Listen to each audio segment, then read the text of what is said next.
What is happening, everybody? Welcome to a brand new episode of the Games Graps Podcast. My name is Sonny G, and with me, as always, is Finn Steele. Hello. Back for a second week in a row. We said we were going to be consistent, and here we are. Yep, we're back at it again. Look at us. Hell yeah. We're like new men. We are. Yeah. We're just new men. Yeah. Good times. Thank you to everybody who listened last week. It's very much appreciated. If you're new to the show, I hope you enjoyed it. It's just a video podcast now. It just saves all the faff of trying to get it on iTunes and Spotify and all that sort of stuff. So it's just in one place, and that's on the YouTube channel. Yeah. It makes life so much easier. It does. It does make life so much easier. So we're going to try and get it to you, as quick as we can after recording. And that's how it's going to be going forward. So we hope you're happy that we're back. We hope you're enjoying the show. And just stick with us, spread the word, share the podcast, all the rest of it. Tell your friends and their dogs and whoever else, just tell everyone, tell the world. Just be like, hey, wake up. New Games and Graps just dropped. No, but like games and what? You have any grapes? No. Games and Grapes, yeah. God almighty. When AI was so bad, when you used to ask it to do a picture and it would just spell things horrifically. Yeah. Make a logo with Games and Graps. Okay. Gibsons and Nips. Okay. Yeah. Like not even words. Yeah. Like, you'd even type the word in for them and it would still come back like Graps and Skubberkishmanif. Scribble. Yeah. So that the logo that you see on our thumbnail now, we got AI to create that. But it took so long to get there because basically I put in describing what we look like inside the Sonic title screen logo. So we ended up with about 50 different variations and Sonic was just there constantly. Sometimes Sonic with a beard, sometimes Sonic with a head of hair. And it was just so weird. Yeah, he specified do not include Sonic, and yet every time it was Sonic was just there. Just like, hey, don't tell me what to do. Sonic is gonna be there, guys. So, there's still work. There's still definitely work to go with AI, but look, it's a good tool for sure. There's loads of things I wouldn't use it for, but to create a thumbnail, I feel is pretty harmless. Yeah, it's we can't afford to pay artists. And we don't have any artistic talent ourselves, so it's convenient. You could have actually left that at talent. Well, yeah, maybe. Yeah, we don't have any talent at all. Well, I'm okay at Mario Kart. That's a talent, right? You know what? It was weird that you mentioned Mario Kart because me and Kay were just talking about Mario Kart a minute ago. Because she refuses to play me at Mario Kart now. You got too good. No, it's not that. It's because she can't take not winning. I see. She's just shouted, no, it ain't from the other room. But basically, here's the story, right? So we were playing Mario Kart. We were playing Mario Kart, okay, and she was winning. Fair. We were right there at the, near the finish. And in true Mario Kart fashion, I had a blue shell. Naturally. Threw the blue shell, hit a right next to the finish line. Stopped dead. I flew past, won. And, in my opinion, fair's fair. If you've got a blue shell, it's fair game, right? Yeah, that's only fair. I agree. But Kay can't take that loss that she's still clinging onto for dear life and will never play me at Mario Kart again. Yeah. So maybe we're getting divorced next week. Yeah. So no more Mario Kart for me and Kay. Yeah. So pro tip: if you have, that horn that blows people away. Yeah. You're holding onto that when the blue shell's about to hit you, and you let it off, it breaks the blue shell. There you go. Pro tips from Finn Steele. You can dodge blue shell. It's great. Yeah, that's pretty good. So if you get one and you're in first place, keep it. Yeah. Oh, for sure. Yeah. Okay. Pro tips from Finn. Take that tip to the grave as well, because Mario Kart 8 is going to be on every single Nintendo console released forever. Yep. It seems like now's the next console. The Switch 2. Launch style Mario Kart 8 Deluxe. Yeah. All the stuff that was in the Plus expansion pack DLC is now just in the Deluxe edition. Yeah. Can't escape it. And it'll be the number one best for the next 5 years. Yeah, the thing is, though, it's still like selling so well now, Mario Kart. And you still buy bundles with Mario Kart. Yeah. It's absolutely nuts. It's mad. It is. It's a good game. Like, I jumped into it after like months of not playing it, and it's still just there for hours. It's awesome. It's great. I love it. Yeah, it's so good. And I don't think there's a bad iteration of Mario Kart. No, I don't think so either. I think they're afraid to make a new one because they don't want it to be worse than 8, and 8's really good. So it's like, well, we could make a new one, but what if people don't like it? Ooh. Yeah, I mean, 8 is the ultimate Mario Kart, isn't it? Yeah, it really is. Yeah, talking God, I remember a Double Dash being really good on the GameCube. Double Dash is really good. Yeah, Mario Kart 64 is really good. Yeah, true. So there's what's it called? The Mandela effect. Do you know what they are?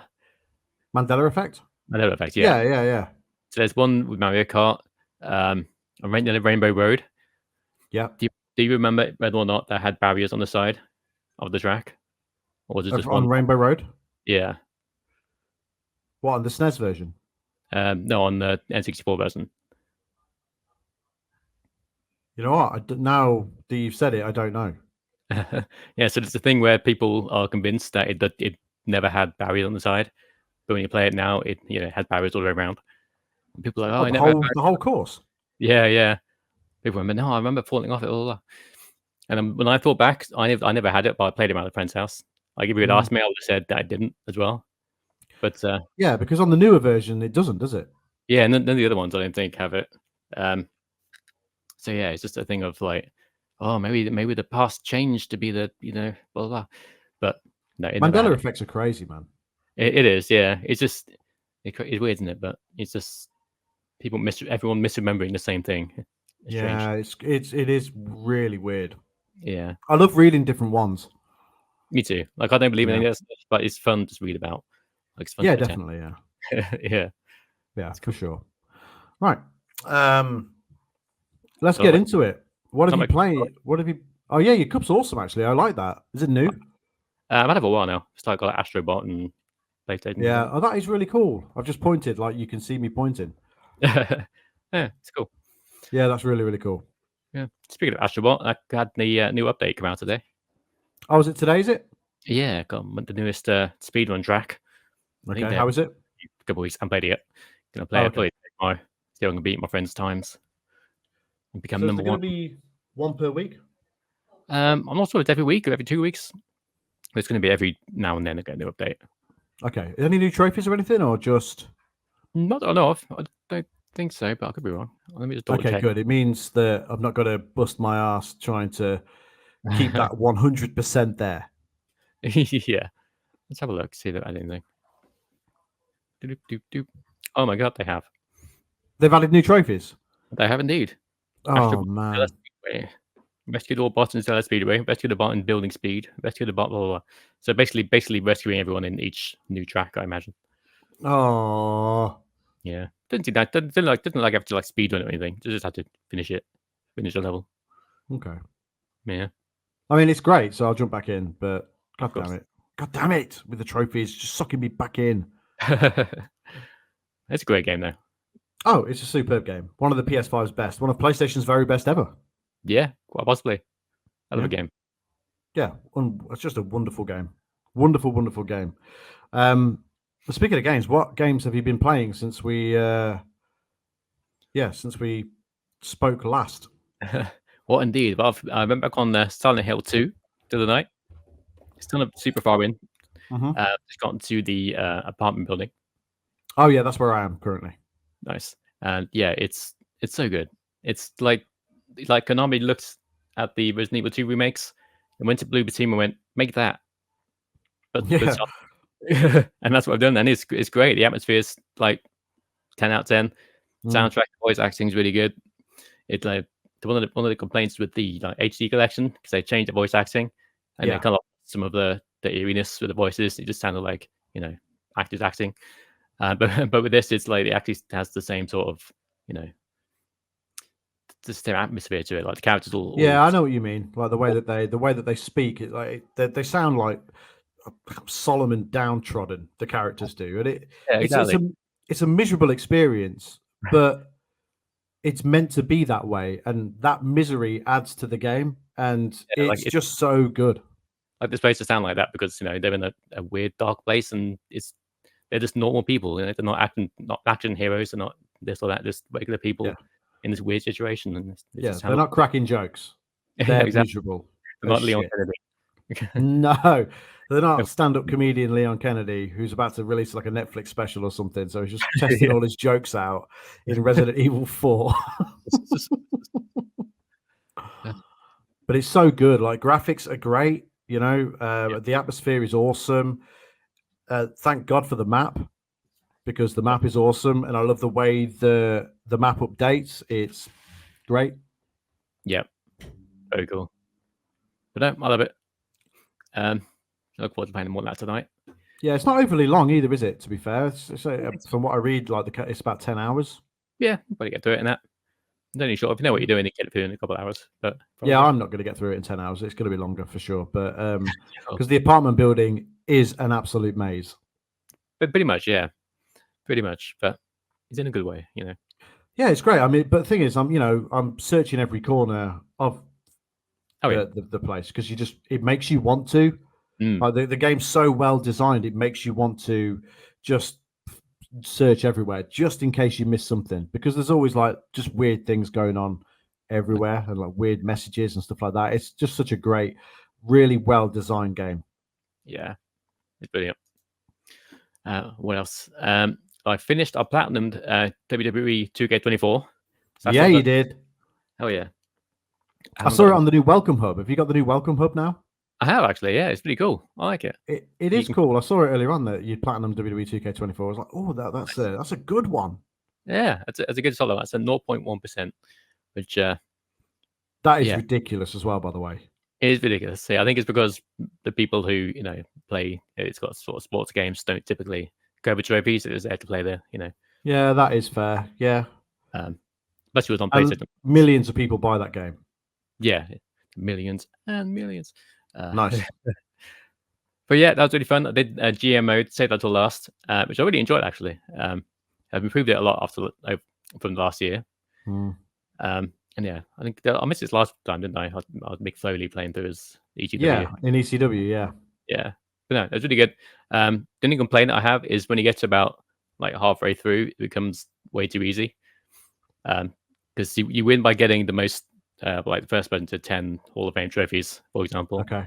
And every season you can get one like bonus trophy for doing some objectives. Okay. And as long as you keep on top of that, eventually the AI won't get one for a season, which means you just win because they'll never catch up. Right. Okay. And once you unlock that, the last arena, like Coliseum, you get loads and loads. You get so much money per show. You just end up with millions of dollars with nothing to spend it on. And it's like, well, now I can do whatever I want, and I can't possibly lose. So they could do, and now it's playing on the hardest difficulty as well. So it's like they could do with give it and span it a bit more balance to it and playing against AI. I imagine if you're playing against real people, there'd be a lot more to it. Can you play it online? Is there an online version of it, or? Unfortunately, not. No, it's all local. Maybe they'll figure that out for next year. Yeah, maybe. I think WWE should definitely stick with 2K for the license, because the games are really good now. Yeah, really good. So that's my third 2K WWE 2K platinum in a row years. So I 2K 22, 3, and 4, and 19. I skipped 20 for obvious reasons. Why? It's bad. Yeah, that's fair. Yeah, actually, that's the first game I refunded on PSN. Wow. Speaking of, the second game I refunded on PSN was Forever Bowl VR, which is a game we played together just last night. Well, we say played together. we sort of put the game on and discovered that it was absolutely appalling a broken mess, which is crazy because, like, I've played that game on Quest, and the Quest version's really good Yeah. and not broken. But like putting this on last night, and it was like, this is not the same game. Like, well, how is this port so bad? Yeah, because like it was just getting into multiplayer by itself. Like you're in a room, you had a room code, and it Mhm. brings up like little keypads to type in the room code, and it just wasn't working.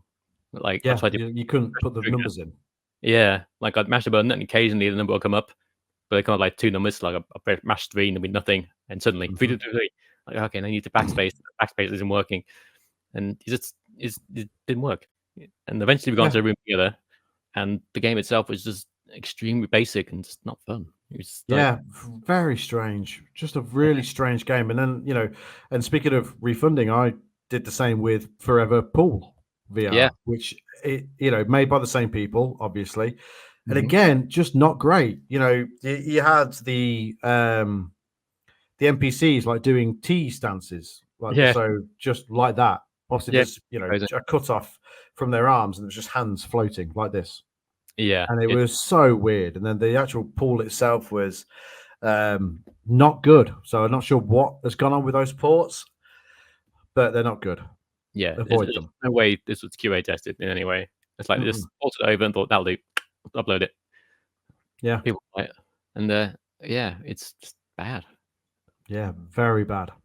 It was so bad that I didn't even have to do anything to get a refund. I just went on the live chat thing online. Mm. One of my game wants a refund, and it just went, "Here you go, here's your money back."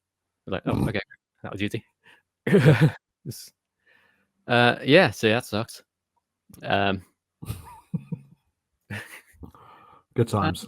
yeah, played a bit more Doom. Oh, Harder. okay, Yeah, playing. I've been the main game, been the original Doom.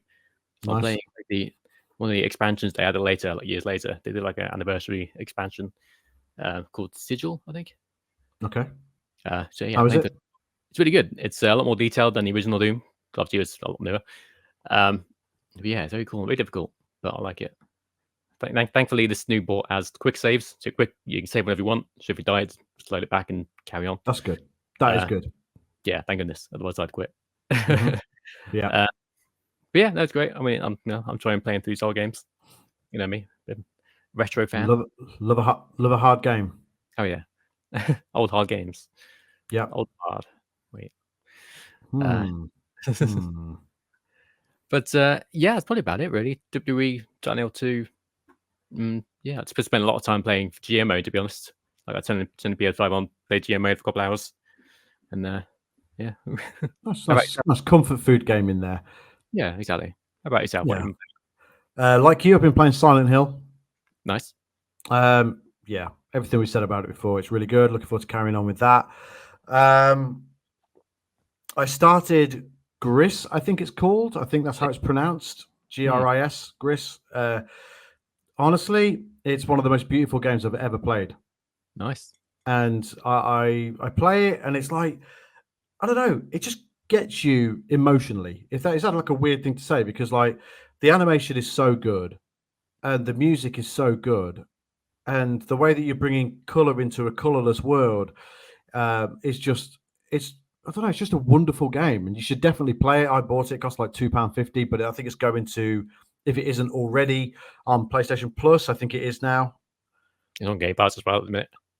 Yeah, so it's just so worth checking out. It's really, really good. I'm going to go for the platinum for that Nice. because it's just a wonderful game. Really, really wonderful. Yeah. So that's that. I've been playing a bit more EAFC 25 Cool. Sports. because that's what I do this time of year. That's what I do. Yeah. And I can talk about it because this podcast is going to come out before the embargo lifts. But earlier on today, after the embargo lifts, sorry, today I've actually been playing Teenage Mutant Ninja Turtles Mutants Unleashed Nice. on PS5. And it's actually really good. Awesome. Which one's that? Retro style one? Was that? No, it's a new one. So it's basically it's done in the style of the new movie. Okay. So it's like sort of cell shaded, like animation ish, Yeah. and it's really good. It's like basically set after the events of the latest movie, and it's a hack and slash. and it's just a lot of fun. Cool. It's not the world. It's not going to win awards or break down barriers. But if you're a Turtles fan and you like the latest movie and you like a hack and slash game that functions as it should, then this is really, really good. It's got some elements like other hack and slash games are. Collect things and you can upgrade your health and all the rest of it.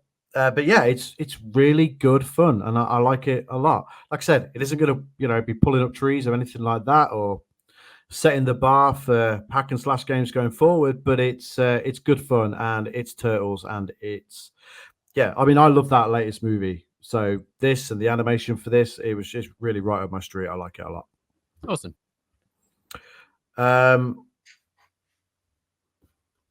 Let's talk about VR real quick. Okay. So my amazing, wonderful wife purchased me a PlayStation VR 2. Nice. As part of my 40th birthday present, which I'm 40 this year because Old man. I'm old. I know I don't look it. I know, look very good for my age. Mm-hmm. I probably look 40 these days. I'm just like living in denial. Yeah. No, you don't. Fair. I appreciate that. Thank you. And you don't look 56. Yeah. Well, thank you. Thanks, young man. Okay. Yeah, that's all right. Yeah.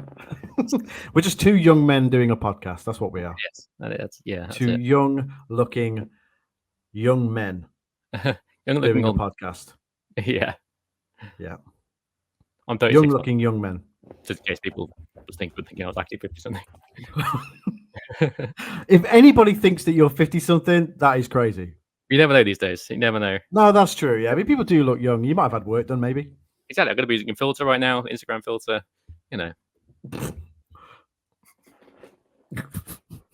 You using an Instagram filter. I'm actually a world famous Instagram model. I never told you, but you know what? I knew I recognized your breasts from somewhere. Yeah, I mean, I'll hide them for the podcast, but yeah, you got to pay for that if you want it funny. OnlyFins, yeah. So yeah, Kay bought me a PSVR 2, and I've wanted one for a little while. Obviously, I have a Meta Quest 3, and I've been making a ton of content on that. That's what this channel is basically, and I wanted a PlayStation VR 2 because I can stream directly to this channel from a PlayStation VR 2, and there are games that I wanted to play: Horizon, Gran Turismo, Resident Evil, Synapse, to name a few. And there's more coming. The Hitman game looks fantastic, so I just really wanted one. And now I have one, and I've played. We've been playing Walkabout Mini Golf this week. I'm going to go for the platinum for that. That's going to be difficult, but me and you have been playing that over the last couple of nights, which has been good fun. Yep, so much fun. And I have played and started Horizon Call of the Mountain, awesome. Which is just like, I love those big blockbuster VR experiences. That's what it is. It's like a movie in VR. Basically, yeah. And it's just superb. Like the level of detail in the world is really, really good. And that opening sequence when you're like on the boat and the hood thing gets taken off you and it reveals the world, and then all the robots start going crazy and walking. It's so cool. It's just such a brilliantly done set piece. And I love that. It's like a ride at Disneyland or Universal Studios or something like that. That's the kind of stuff that I love in VR. Now, don't get me wrong. I love mini golf. I love like sports games and experiences in VR. But I love big story moments like that really sort of throw you into it. That's why I love like Iron Man VR. There's like a really good bit with a plane at the beginning of Iron Man VR. Great set piece where the plane falls apart and you start flying as Iron Man and stuff like that. That's awesome. Nice. And I'm sure there'll be some in Batman, which comes out next week. But yeah, I really like Horizon Call of the Mountain. I love the bow. I think the bow works really well. The climbing is fantastic. And yeah, I like the way that the headset vibrates as well. You don't get that on Quest. The haptics in the headset is crazy to me. Yeah, the PSVR 2. It's really, really great. So you've got one, this, but it's lighter than the Quest. But when we were talking about it yesterday, you were sort of talking, mentioning because the Quest is an all-in-one. It's got everything literally in there. It's naturally going to be heavier. The controllers are a bit heavier on Quest as well. They're very light on the PlayStation VR 2. But yeah, overall, very positive so far. I'm still, maneuvering the visor around to find the sweet spot for it. But that's anything just take a little bit to get used to. Like it takes a while to find the sweet spot. When you do, it's like it's amazing. I've got like a little attachment for it, so it's got like a head strap. Go to the edge and the back part, which is bigger and like goes around your whole head, which feels quite nice. But yeah, it's a great little piece of kit. I highly recommend anyone who is thinking about getting into VR and has a PS5 already to check it out. It's cool. Love it. Yeah, so it's awesome. I'm excited to sort of crack on with more PlayStation VRing. I've not checked out Resident Evil 4 or Gran Turismo yet, but what I've played so far with Horizon, and I had a quick go on Beat Saber earlier on. Beat Saber's awesome. And Walkabout Mini Golf, which is always great. So it's a really good bit of kit, and I'm glad that I've got one. I'm looking forward to streaming. I was actually hoping that you'd join me for a co-op playthrough of Arizona Sunshine, the remake. That'd be awesome, actually. Yeah, I'll do that. Which we could start next week, I'm thinking. Yeah, sounds good to me. All right, we'll do that. So Arizona Sunshine, we'll maybe do it Tuesday night, I'm thinking. That works for me. Yeah, because we're recording the podcast on Thursdays. So if we do it on a Tuesday, it gives us like a day off in between. So that's cool. Yeah, cool. Yeah. So we'll do like just a streaming series, get through Arizona Sunshine. It'd be a good one to start with, I think. Yeah. I'm trying to think. Next time we're on Beat Saber, check out the song. Oh, shoot. What was it? I think it's Minority by Green Day. Okay. One saver mode on Expert. Take a look at that leaderboard. Are you top of the leaderboard? Again, at the one saver mode. Maybe. Wow, are you there? Really? Is that you number one in the world? Yeah, I'm one of them. I can't remember if it's Minority, but one of the Green Day ones on one saver mode. I think I'm in like top 10 with a couple others as well. It's very nice. I think there's a Fallout Boy one as well. There is a Fallout. I'm gonna pillage some DLC off your profile actually. Yeah, go for it. I think it's all included. Like once you download it, you'll have access to all of them. Almost of them haven't got them, but I'm quite tempted to get the Britney Spears one. I can't lie. Well, look, the songs are catchy, They're very catchy. It's not something I listen to like in my free time. Don't lie. Don't talk absolute nonsense. I already know that this is the case. I have all the albums here. Yeah, you do. I know. Based on my wall, bedroom wall. Yeah. But no, I just they're catchy songs from like the 90s. I think we both grew up in the 90s. So you just the songs have always been around. You just there's something nostalgic about it. And it just be fun. Hey, you ain't got to justify yourself to me. I've seen it and I've been like,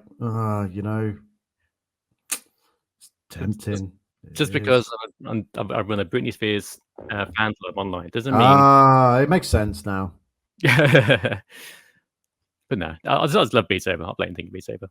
Yeah, it's awesome. It's so good. Yeah. There we go. So yeah, look out for us playing Arizona Sunshine next week on this channel. Yeah. Didn't even realize it was co-op until you mentioned it yesterday. I thought it was like a single player game. Yeah. I'm not sure if the whole thing's in co-op or it's got its own separate co-op campaign, but it's got co-op in it anyway. So we'll play it. Right, either way, we'll do whichever part is co-op on the game. Yeah, exactly. And we'll kill a bunch of Freddies because that's what they're called in the game. Have you played Arizona Sunshine before? I've not actually, no. Oh, dude, you're in for a treat. It's so good. Yeah, I've heard this one's based on so good. Oh my god. And this obviously using the same engine as Arizona Sunshine 2, which is phenomenal. So yeah, I'm really looking forward to getting into it for sure. Sweet. Yeah. There we go. That's pretty much it for what I've been playing. So yeah, obviously that section's going to get less and less every week because we're going to be doing it every week and not leaving it 7 months between podcasts. So yeah. Yeah, no, it's a good time. It's a lot of games. There's a ton of games. A ton of games. Mostly no. Never-ending backlog. Yeah. You got Mario Party Jamboree today, didn't you? I did. I haven't played it yet. I might have a game maybe tonight if I'm awake enough. Probably tomorrow. I haven't bought it yet, but I will do over the next couple of days, and we'll play because Mario Party rips. Oh yeah, it's so fun. It's supposed to be really good as well. Like, it's reviewed so well. Yeah, I'm excited to play it. I love Mario. You can play them online now. It's so fun. Yeah, really, really good. Hopefully inline a bit better because last year's it was good, but you'd normally he'd have at least one person drop out mid game. Sometimes I always found that it was a little bit delayed as well. It was quite a long time between goes. yeah, sometimes, but hopefully it's improved a little bit. Yeah. It's Mario Party. It'll be fun. Oh yeah, it'd be really good. It'd be really good. Yeah, good times. So the Xbox partnership preview was earlier on this evening, so right before we recorded for a change. So that's good. But there's not a great deal to report, if I'm being perfectly honest. So if you want to, you've got the, I was going to say results, but the list of things that were and results, the list of things that were announced or shown. What we got? Yeah. So we had the Alan Wake 2 DLC, the Lake House, shown off. Yeah, it was good. It was like Alan Wake 2. It does look like Alan Wake 2. Yeah, you played through it yet? Not yet. I've pre-ordered the physical edition. Oh yeah. I like my discs, as you know. True. Does it come with the DLC as well? Oh yeah, it comes with all DLC, which is nice bonus. I don't understand why it took them so long to release a physical version. Because for me, this one should be a no-brainer. Yeah, it's like I thought the excuse was they didn't do it because they want to save money, and that'll allow them to make the game cheaper when people buy it. I remember like after a month of it being out, it was already on sale for like £10 off on PSN. So clearly something didn't go right there, because the only reason they're going to put it on sale is because it didn't sell very well. Yeah. So it didn't work out too well for them. I don't understand why AAA games like that can't get a physical version. Yeah, games like Squirrel with a Gun can. I didn't realize it was out, actually. I know we talked about the games of the month last week, but I completely sort of passed by me that it actually came out, and then you sent me that picture yesterday. Oh no, I saw that picture on X yesterday. I was like, oh yeah, that's out now. I had to get it because, like, look at it. It's a Squirrel with a Gun. It's so cute. Yeah, it's going to be hilarious as well. You just know it is. It's only cheap. So, like, if indie devs with like zero budget can release physical versions, why can't AAA games do it? Make no sense. Yeah. I think it's just an excuse. I need to finish off Alan Wake 2, actually. Yeah, you should do that. But I think it's just an excuse because they don't want people buying pre-owned. So I think, okay, we need an excuse. Which is fair enough. I mean, let's be honest here. There's not going to be many places that even do pre-owned going. I know CEX exists, but Game is pretty much on its way out. They don't do pre-owned anymore. They don't do trade-ins or nothing. It's crazy to me. There won't be a thing going forward. I don't think they see out. I don't think they see the middle of next year. Yeah, weird. It's like they've all gone now. Like Game Station went a while ago. God, Game Station went ages ago now. Years ago now, wasn't it? Yeah, wow. Yeah, Games was the last one. I just got my local shop in town, which is still somehow going. Yeah, well, to be fair, they do trade-ins for all sorts of different things now, don't they? It's like, obviously it was Game World before. Now it's like, what's it called now? It's Exchange World. Exchange World, yeah. So it's basically like a CEX, but without the national chain. Basically, yeah. It's a nice little shop. It is, yeah. And I still go in there when I head into Hinckley. I tend to go in there and see what I can pick up. Yeah, it's nice. But you got CEX as well. Is the main place. I think it's the only place that's going to be around. Pretty much. This kind of thing. Which is, at least it's something. At least it's not gone completely. No, that's true. Yeah, that is true. Yeah. So yeah, release games on discs, people. Come on. Give me. Yep. Give me the discs. What are we talking about? Honestly, I can't remember. The Xbox, the Xbox thing. Yeah. Alan Wake 2 DLC. It looks good. It'll probably be good. Alan Wake 2 is great. Yep. The trailer for a new game from Bloober Team, who only just released Silent Hill 2 remake. A new game called Kronos: The New Dawn. I thought it looked pretty good, actually. Yeah, it's interesting. It's another horror game. Yeah, they showed a little bit of gameplay there as well amongst the cinematic that was shown. And I thought it looks like a Bloober Team game, to be quite honest. Interesting, yeah. It's like you're a space guy, but you're in a house, like a house. So like a space guy. Yeah, like zero gravity. I don't know, spaceman. Space guy. Yeah. Space guy. That song, Spaceman, by Babylon Zoo. What a song. Great song. As the kids say. Should re-release it and call it Space Guy. Space guy. Yeah, that'd be great. Imagine that. That'd be awesome. So it's a horror game. You're a space guy. Looks fun. It's a game called Blind Fire, which I think is a multiplayer game. It looked like a multiplayer game, yeah. Yeah, with the lights are turned off, and you shoot people in the dark. The lights flashing. I don't really get it.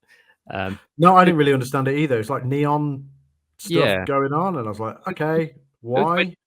Look nice. It's out today, isn't it? Yeah, I'm not really into multiplayer stuff, but it looks interesting. Yeah, it's different. I don't like to be that guy, but it won't be around for long. Probably not. No, it's the thing with these multiplayer games. Like, you just can't compete with. There's too many big boys. There are too many. Fortnite will outlast everybody. Warzone will outlast everybody. Yeah. People will always go back to those ones. They, anything new that comes out. I mean, X Defiant, as good as it is, and it is good. There was talk of that being in trouble. The talk was denied, but the talk hasn't gone away.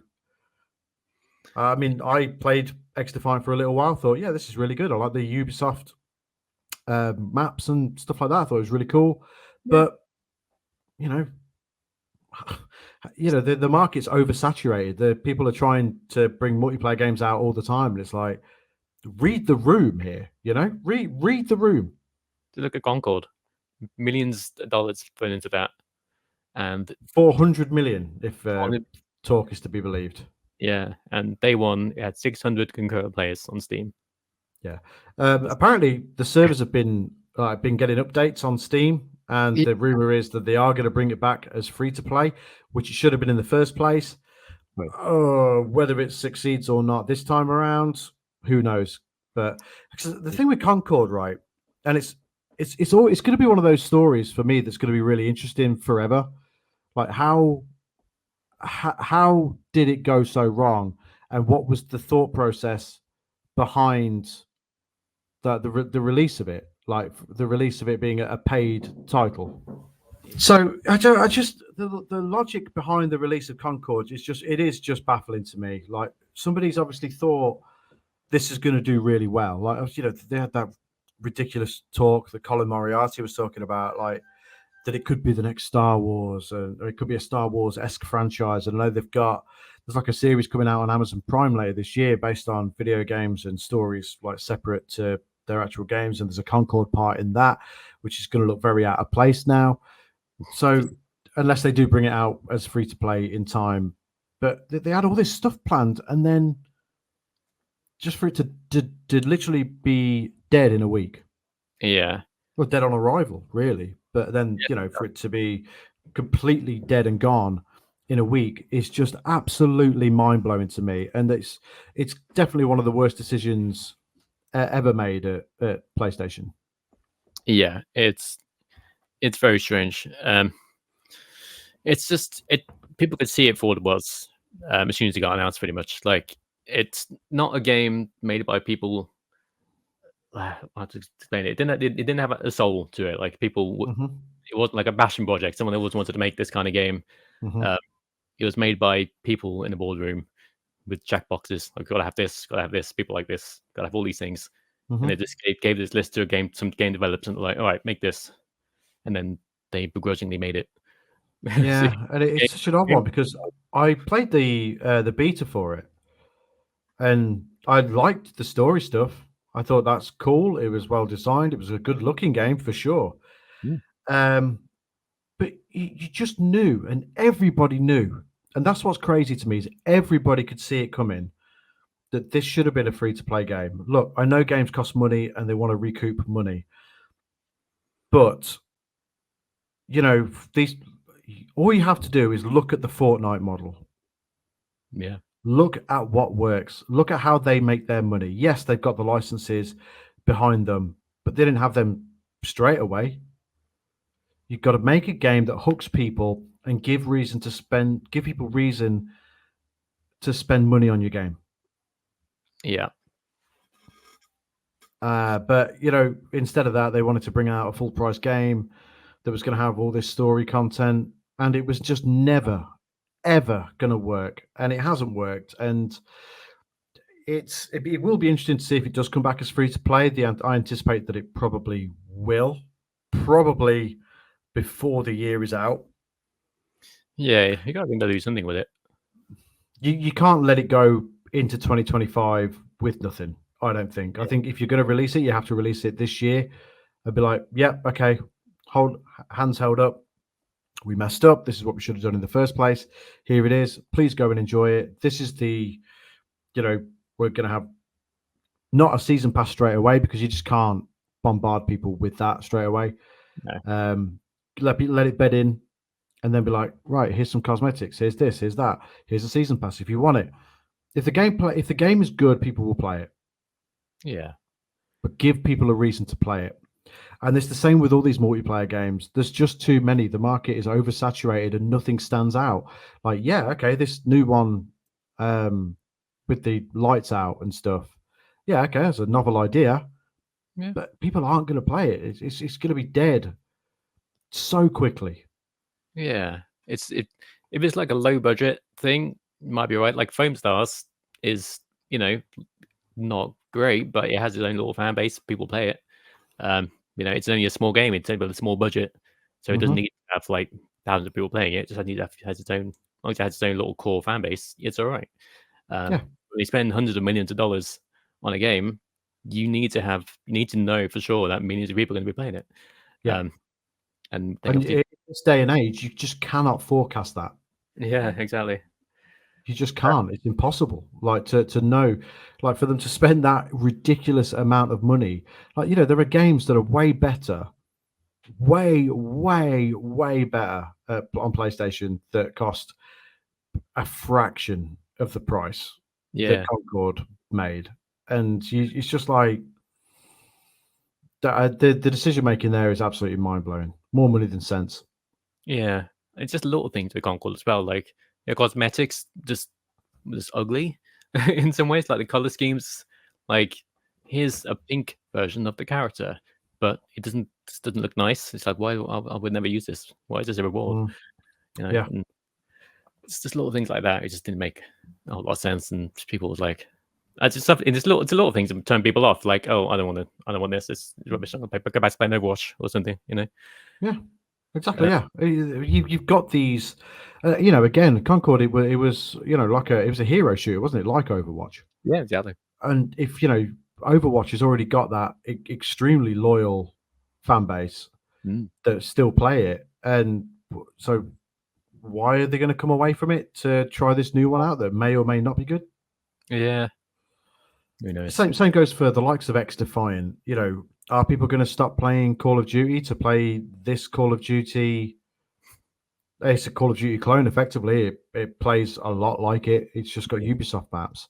Yeah. Are people going to step away from Call of Duty to play X Defiant?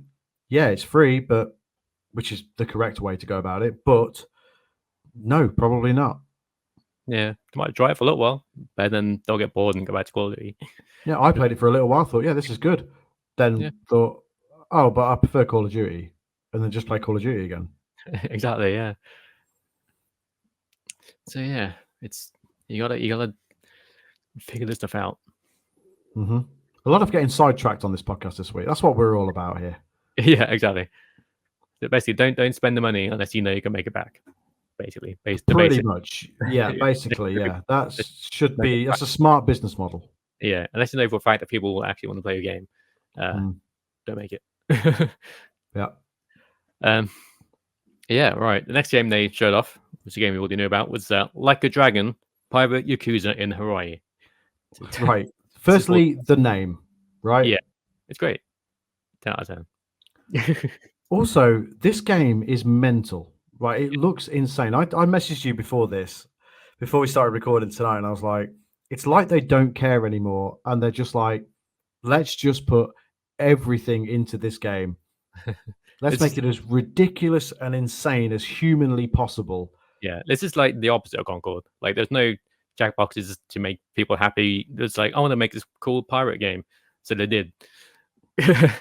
And already it's better than Skull and Bones. Already, it's not as good as Sea of Thieves, but nothing is. But I was going to bring up Skull because, I want to play this 100 times more than I want to play Skull and Bones. It looks like it's got its own ship battles and stuff like that, and it's Yeah. basically Yakuza Black Flag. But basically, yeah, it's like exactly as I said, like the people just wanted to make a pirate game starring Mishima from Yakuza, so they did because it sounded like a fun idea. And someone was a Samoa Joe fan, so they put Samoa Joe in it. It looks crazy fun. Like there's just so much going on there. Yeah, it was like, great. Just accidentally becomes a pirate and then ends up doing all this pirate stuff. Like seems to like end up in a pirate Las Vegas and having pirate fights with a Tekken style loading screen. It's nuts. Like it just looks mental. It's insane. I love it to bits. And I can't wait to see it. Yeah, me too. Like, and I actually want to play it. You know what I mean? Like I saw it and I'm like, okay, I want to play this. Yeah. Like you can't keep up with Yakuza. It's impossible. But I want to play this because firstly, the name is ridiculous. Secondly, the game is ridiculous. And thirdly, I just like ridiculous. Yeah, it looks fun. Yeah, and it's really spin-offs as well. You don't need to know the lore behind it or anything. It's just a fun pirate game. You can just enjoy it without knowing anything about Yakuza. Yeah. Yeah. What was funny in the trailer is like, are all these people cosplaying? And then the actual pirates turn up and it's like, yeah. It's good stuff. This is absolutely crazy, but it looks fantastic. It really, really does. It looks like a Yakuza game, but a pirate game. Exactly. It's great.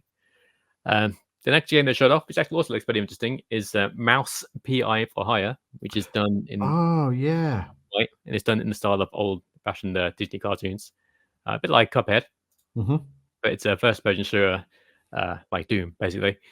Yeah, it looks really fun. The animations are really good. Yeah, I like the look of this a lot. I think it looks really good.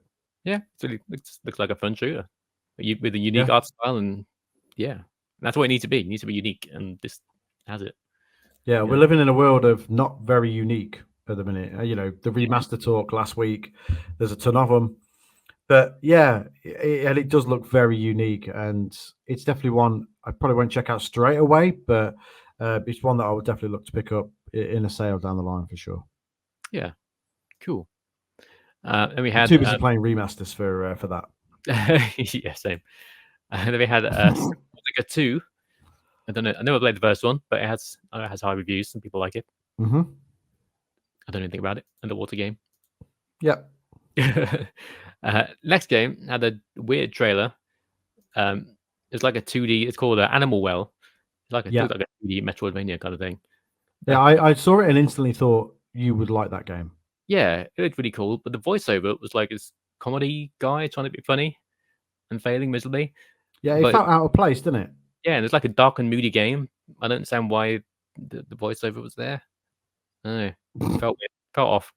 Yeah, the only bit that I really cared about was the fact that he said it was out today. Yeah, that's pretty cool. Probably not going to play it, but it's pretty cool. It looks nice. If it's on Game Pass or something down the line, I'll play it. Yeah, for sure. Yeah. Next game we had was Eden's Zero, which I believe is based on an anime, which I'm unfamiliar with. Usually games based on anime or manga are usually not that great. They're normally fighting games. They're normally kind of okay. This part of the presentation really lost me. I was like, oh, come on. Yeah, even for me, I don't know anything about the anime, so I'm just like, yeah. Looks like an anime game. It's fine. Yeah. People like it. Announce what they're going to shoot out of their gun before it happens. Yeah. Final rocket launcher. Pew!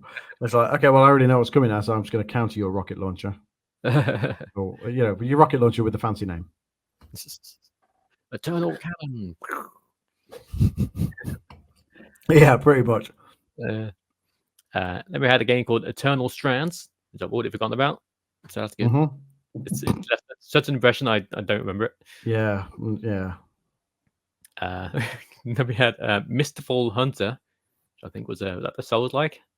Yes. Is that the one with the female protagonist? No, that comes later. Oh. There were a couple of Souls-likes in this. Of course. Too many. Yeah, too many. People won't have ideas. It just to make Dark Souls again and again. Yeah. Oh, here's a bad guy that's got an eye where his penis should be or something. Basically, just a giant rank-looking monster for a boss. Yeah. It could be fun. I don't know. But again, the market is oversaturated with stuff like this at the minute. Yep. That's like, again, you need to be unique. Like Stellar Blades looks pretty cool because it's unique. And was it Wukong, the monkey game, was pretty good. Monkey Souls is good. It's a Monkey really Souls. good game, actually. That's good. But then there's also like 20 other Dark Souls clones which you don't remember because they were just kind of okay. Yeah. Yeah. There's loads, like Lords of the Fallen. Yeah, exactly. Lords of the Fallen, Remnant 2, which is apparently very good, but I think he uses guns, but it's people. I think I briefly played the first one. I thought, oh, this is okay. Yeah, it's not bad. Again, it's just there's just so many, and when there's so many, I mean, unless obviously this is some a style of game that you play religiously, you're going to play the best one, aren't you? You're going to just I could play this. I could play Lords of the Fallen, or I could play Bloodborne, or I could play Elden Ring. Exactly. Yeah. The setting has to be unique. Like, for example, Lords of the Fallen, that setting isn't unique, is it? No, not at all. No. Whereas Lies of P, that setting was unique. Yeah, that was cool actually. I like that a lot. And so you've got to think outside the box with these things now. Yeah, that Crab Souls game. What the hell is it called? I don't remember, but it's like your cartoon crab. In the ocean. Yeah. I can't remember what it's called, but I know what you mean. Yeah, I 100%ed it, and I can't remember what it's called, but it's really, really good. It's on Game Pass. Wukong is really good. Yeah. And the setting is cool, and the character is cool, and it's based on something, and they've made it work. Yeah. Just like Lies of P, they've taken the Pinocchio and made it something different. Yeah. It's called Another Crab's Treasure. Is what I'm thinking of. Right. Yeah. I didn't realize that was its name, and it's not a great name, but it's very cool, cartoony, kid friendly, but kind of not really. Souls like cartoony game. It's good. Check it out. Yeah, think outside the box. Don't do it in like a samurai setting because it's been done and better. Yeah, basically. In Sekiro, which is great. Yeah. And Neo. Neo, is that what it's called? There's two of them, isn't there? The second one was largely forgettable from what I know. Because people were just, people had done it. Yeah, but yeah, it's too many. Come on. We need something new, a new genre, Demon Souls, when that first came out, it like blew people away because it's like something completely new. No one had ever played anything like, anything like that before. And then everyone copied them. And now there's too many. Yeah. Anyway, that's that. Mm-hmm. The next game they showed up was a game called Wheel World, which actually looks pretty interesting. It's pretty unique. Yeah, I liked the look of that. I think that was my, apart from Yakuza, this was my pick of the game. So this is like an indie game where you race bicycles. There you go. Basically, it's a shell shaded. It's got nice art style. It's like a nice chill game. You ride a bike around. Looks nice. Nice and calming. Nice. Trying to brain off, ride around on a bike kind of game. Yeah, coming to Game Pass as well, so I'll definitely have a look at it. Yeah, bonus. Yeah, cool. I like games like that come to Game Pass that I can play. Like stuff that I like the look up, but wouldn't necessarily, really spend the money on. Like there's a game, I don't know if you played it or not. It came to Game Pass, let's say fairly recently, a few months ago, called Juson. I think it's called. That's how it was pronounced. Oh yeah, it's literally like a mountain climbing game. Oh yeah, and it was a really great art style, and it was just nice to play. Really good. Awesome. But I don't know if I'd buy it, but the game itself was good. Cool. Yeah, I like that. I like discovering new things that I wouldn't see otherwise. So yeah, Wheel World looks good. Yeah, I'd play that. Next game let's showed off is Phasmophobia, which I believe has been on early access on PC for about 100 years. Mm-hmm. It's coming to Xbox. It's a fun multiplayer ghost hunting game. Yeah, I thought it looked quite cool. Yeah, it's fun. If you play it with friends, it's a lot of fun. So go to Xbox. You probably know what it is already. It was everywhere a little while ago when it first came out. So yeah, that's that. We had The Legend of Babu, which is starring a big fluffy dog. Yep. I thought it looked okay. I thought it looked like the platforming was pretty cool. Yeah, it looked sort of Zelda-ish, I guess. Sure. Yeah, why not? Yeah, kind of hacky slashy, platformery, kind of adventure-y kind of game. It looked fine. Yeah, looked okay, but yeah, it looked fine, Yeah, just fine. it's fine. Then we had the second Souls-like of the presentation, Wu Chang. Excuse me, I'm joking on my words. Wu Chang Fallen Feathers. This one stars a woman. Woke. I'm going on Twitter and complain about how it is. I don't want to play as a woman with boobies. I don't even know what boobies look like. I've never seen them before.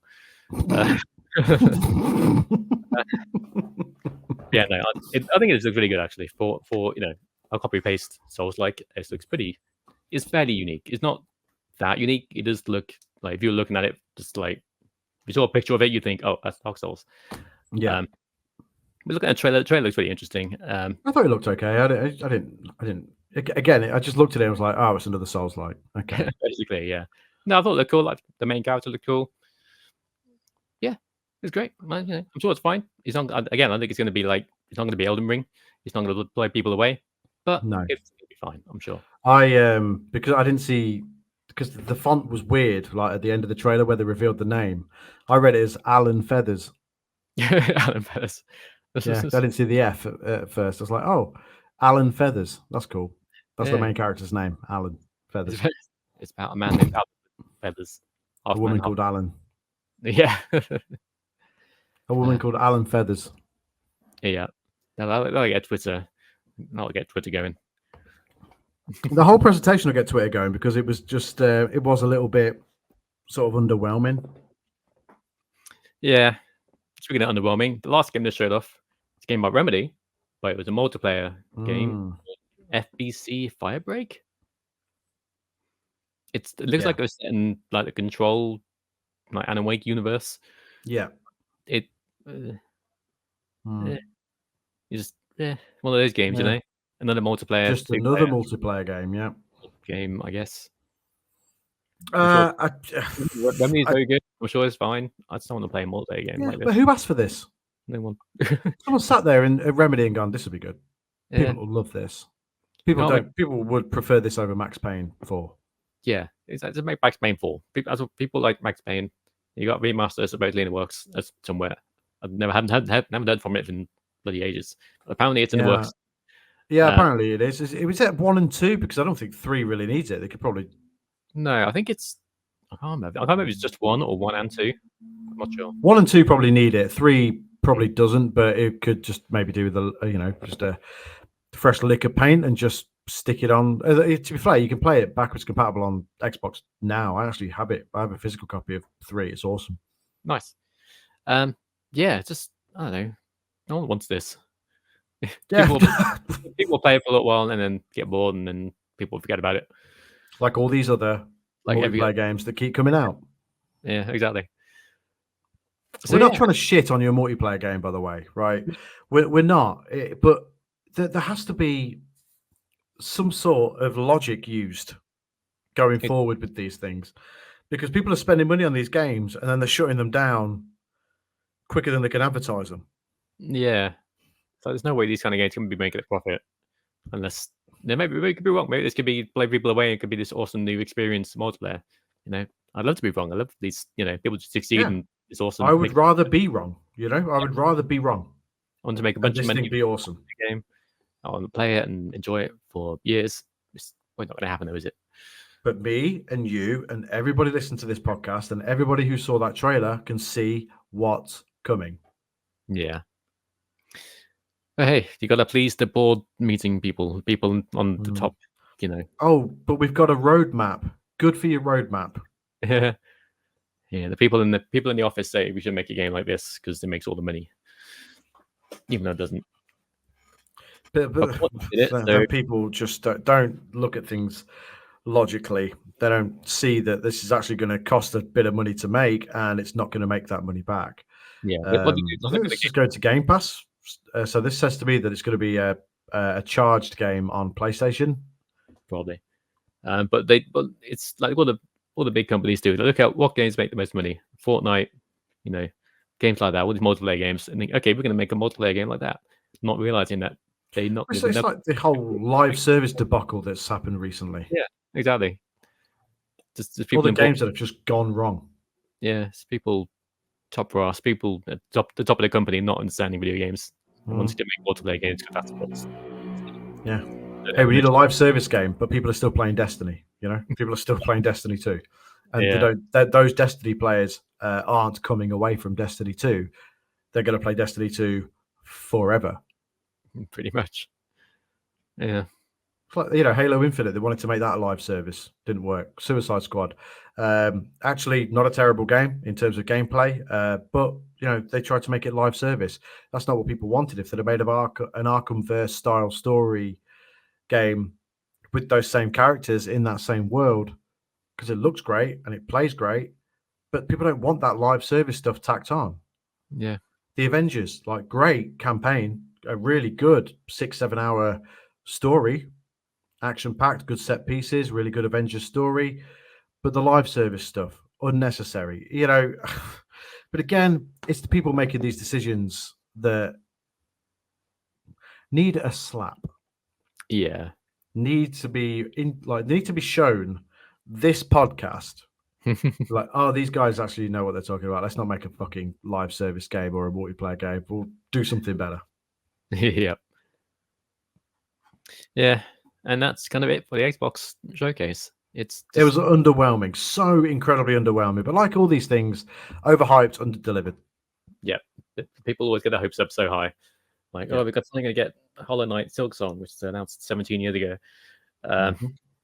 Nope, that never happens. We're going to get this and that. It's going to be new Xbox announced. Blah, blah, blah. No, you're just going to show off a bunch of games, mediocre games, maybe the occasional good-looking game. But it's going to come and go. No one's going to remember it. Yeah. I mean, I would imagine because it only happened very, very, very recently, it's getting panned right now on social media for sure. But that's people's own fault for getting their hopes up. Yeah, I thought it'd be something a bit better than what it was, but yeah, well, you know. Yeah, it's whatever. Yeah, I don't care. No, I'm over it. Yeah, me too. I was over it straight away. I was like, okay, that was really pretty lame. We'll talk about it on the podcast. And that was, to be honest, I was looking forward to talking about it on the podcast more than I was actually seeing it. Yeah, me too. And it didn't surprise me that it wasn't as mind blowing as what people were expecting.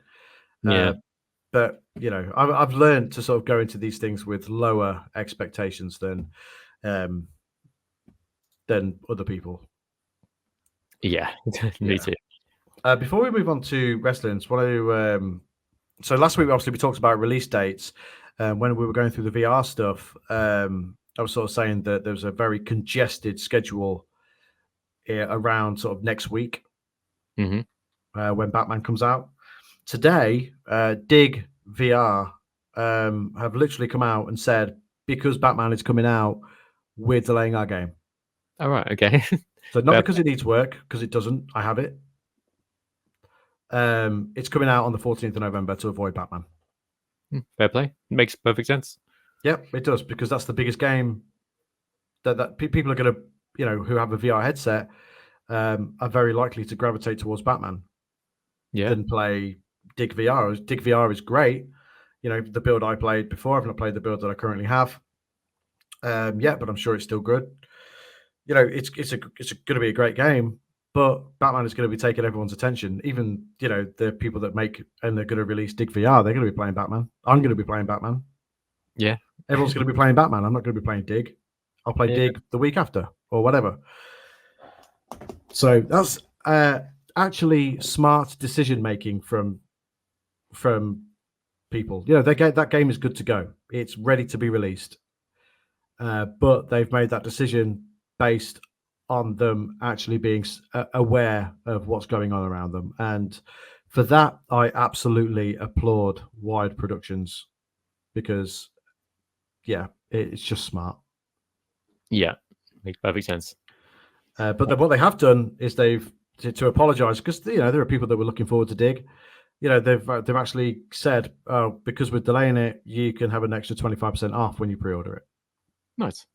That's good. So you can literally get it for like less than £12 now. So go and do that. If you have a Quest, go and do that because it is going to be a really good release. So enjoy Batman. then go play Dig. Yes, absolutely. Yeah. So smart decision making. Congratulations. Yes. And what doesn't make sense, transition into Dino Crisis, which just came out, the first one on PS5. Yeah. You can't buy it though. No. You can only play it if you have a subscription to PlayStation Premium. Yeah. Which is baffling. Also, no trophies. Yeah, no trophies. You can't you can't play it unless you sign up to this expensive service, and also if you do play it, you can't unlock trophies. Yeah. Hey, who decided that this was a good idea? Yeah, we want Dino Crisis, but guess what? We play on PS5. We want to earn trophies. All right. Let's just put that out there. We want to earn trophies. We love Dino Crisis. Where's the remake? Where is it? Where is it? Remake. You made that stupid dinosaur game that, guess what? Nobody's playing, to the surprise of nobody. Okay. Exoprimal. Fun for 10 minutes. Then you're like, this isn't Dino Crisis, and turn it off. Everybody's clamoring for Dino Crisis. If they're using this as the feeling out process, they've done it wrong. Yeah, it's mental. Like, if it had trophies and I could buy it, I'd buy it day one. Look, I can't buy it. Even if I could buy it, it doesn't have trophies. So what's the point? Yeah. Like, I have a PS1 set up with a copy of Dino Crisis just down there. Yeah, there you go. Just play that. Yeah, exactly. Yeah, I do have that tier of PlayStation Plus, so I could just download it and play it, but it's got no trophies. And as much as I love Dino Crisis, I like trophies also. So it's the same with the Resident Evil Director's Cut. Like, I'd love to play Resident Evil with trophies, but I'm not gonna, because it doesn't exist. Like, sometimes they do add in trophies later, because the Time Crisis games came out without trophies, and then they added them in. The what games? Time Crisis. Time Crisis? Yeah. The light gun games? Not Time Crisis. Fucking Time Splitters. Oh, okay. Yeah, something Time Crisis. Time something. Hey, re-release Time Crisis, but on PlayStation VR 2, please. Yes, absolutely. Do that. That'd be awesome. Oh my god, that'd be awesome. But what I will say, there is light gun-esque games on VR that you can play that are like Time Crisis. But I would love them Time Crisis games to be remade for VR. Oh yeah, because I miss light gun games in general. Like, it's not the same. Like, you can get them on, like, motion controls. You can get like the House of the Dead remake, but it's all just, like, it's not the same. It's not. It isn't. No. I remember the day that I bought Time Crisis with the GCOM 45. Oh yeah. Yeah, it was like my birthday. I had birthday money, and I was like, I want to buy a game. And Time Crisis was there with the gun and the game. I was like, oh yeah, and it's awesome. That Namco gun ruled so much. So good. Namco are great at like peripherals back in the PS1 era. Yeah, they brought Point Blank out as well. There's like loads of them games. Yeah, I think I had the House of the Dead games and Dreamcast. Yeah. Yeah, just because it sucks because the gun controllers don't work on modern TVs. They only worked on CRTs. Yeah, which is why they kind of disappeared. But surely by now someone could figure out how to make it work. The fact that we have virtual reality, and wasn't there an aim gun for the first PlayStation VR? Yeah, it's like used like the aim controllers, but it's like it wasn't the same other thing. It's just motion controllers like the Wii, which is fine. It works, but it's not the same. Not the same, man. No, actual shooting.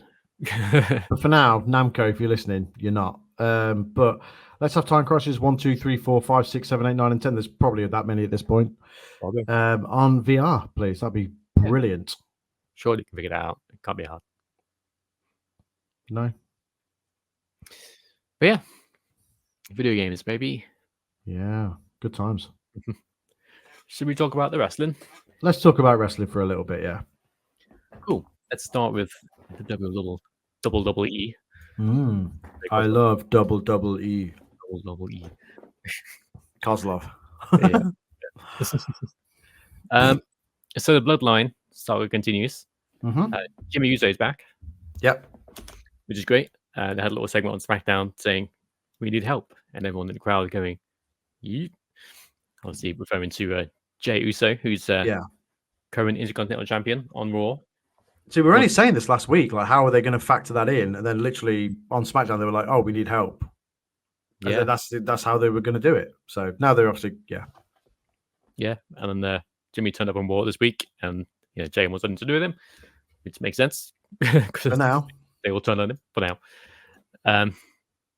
But yeah, it makes sense story-wise, because he's the champion. He doesn't need to deal with these, these family members who turned on him and kicked him out of the bloodline. Yeah, mistreated him for all those years. Yes, this is where I was confused as to where it was going to go. Like when last week when we were talking about it, and I was like, how are they going to factor Jay into this? Because he's literally established a pretty awesome solo career away from all of this. Like, he didn't even get mentioned anymore. And now, obviously, for the story to make sense, he needs to be in what will end up being the War Games match. Yeah. I feel like if this was still in the Vince era, he would just turn up and help, and there'll be no explanation for it. Like, yes, brother, I will help you. Here I am. Let's fight them. Like brothers. So, I mean, what will happen is guilt will get the better of him.